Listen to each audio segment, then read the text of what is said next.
안녕하세요. 광교공입니다.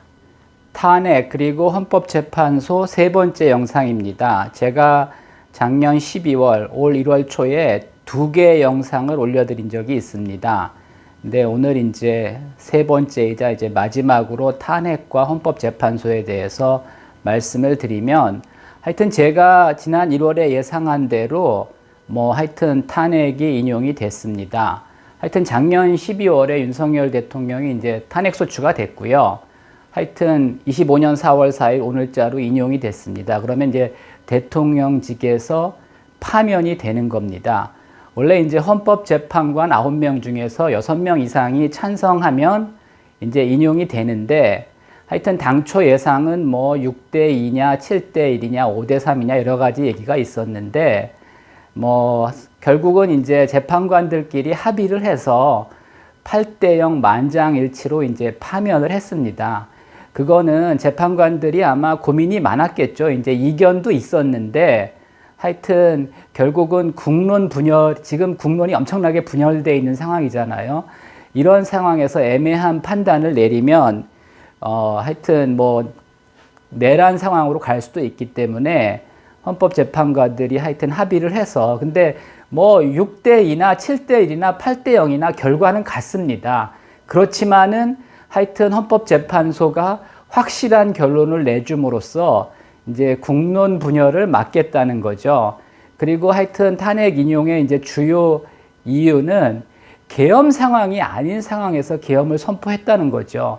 대통령한테 이제 계엄을 선포할 수 있는 권한이 있지만, 그거는 이제 상황이 계엄을 선포할 상황에서 적법하게 이제 사용을 해야 되는데, 계엄 상황이 아닌 상황에서 무리하게 이제 계엄을 선포했다는 거죠. 그래서 이제 직권남용이라는 거죠. 제가 지난번 영상에서 말씀드렸듯이 직권남용은 확실하고 내란죄는 애매하다. 근데 이번에도 내란죄로 보지는 않았습니다. 근데 하여튼 헌법과 법률을 위반해서 계엄을 선포했기 때문에 직권남용이 확실하다는 거죠. 그래서 이제 여러분들이 이거를 승복하냐 안 하냐 이런 거 가지고 논쟁하시면 되고, 헌법재판소 판결이 옳냐 그러냐 이렇게 싸우시면 안 됩니다. 하여튼 헌법재판소 판결은 결국은 최종적인 판결입니다. 이거를 뒤집을 수 있는 다른 권한은 없습니다. 대한민국 헌법 내에서.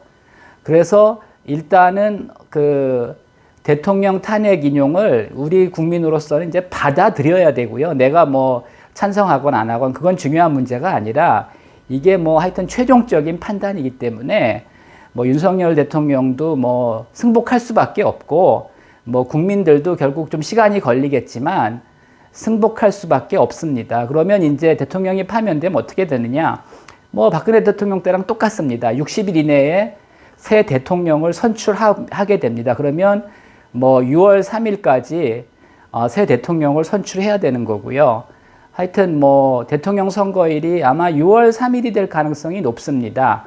하여튼 6월 3일 날 투표해서 새로운 대통령을 선출해야 되고요.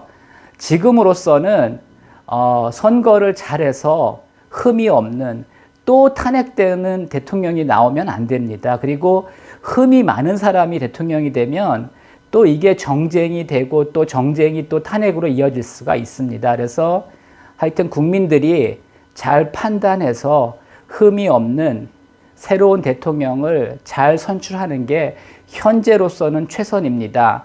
하여튼 탄핵에 반대하시는 분들은 그 심정을 이해 못하는 건 아니지만은 어쩔 수 없이 이제 승복해야 되고, 결과적으로는 잘 됐다고 봅니다. 제가 볼 때는 5대 3으로 이게 이제 기각이 되면 사실은 국론이 분열될 가능성이 굉장히 많았습니다. 근데 하여튼 어쨌든 헌법재판관들이 잘 결론을 낸 것 같고요.